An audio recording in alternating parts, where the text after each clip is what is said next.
మనకి ప్రస్తుతం దేశవ్యాప్తంగా చూస్తే ప్రతి చోట కూడా యూరియా కొరత కనిపిస్తూనే ఉంది కదా. అయితే ఇప్పుడు దీంట్లో భాగంగా ఆంధ్రప్రదేశ్లో చూసినా సరే సేమ్ సిచ్యువేషన్ ఎదురవుతోంది.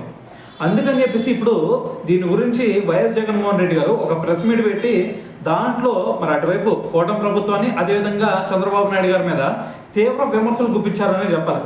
అయితే ఆయన ఏమంటున్నారు అంటే, అంతకుముందు వైసీపీ ప్రభుత్వం కూడా ఉంది కదా, మరి వైసీపీ ప్రభుత్వం వచ్చినప్పుడు ఎప్పుడు కూడా రైతులు ఈ విధంగా యూరియా కోసం అని చెప్పేసి లైన్లు కట్టి వెయిట్ చేసింది లేదు.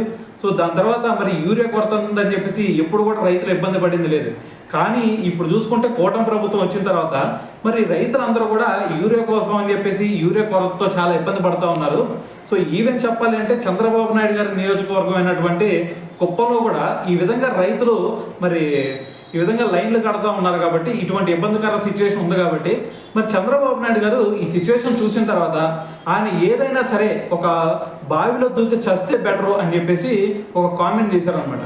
అయితే దీంతో పాటు ఆయన అచ్చెన్నాయుడు గారి నియోజకవర్గంలో కూడా ఇటువంటి సిచ్యువేషన్ ఉందని చెప్పేసి మరి ఆ ప్రెస్ మీట్లో అయితే దీని గురించి మాట్లాడటం జరిగిందనమాట.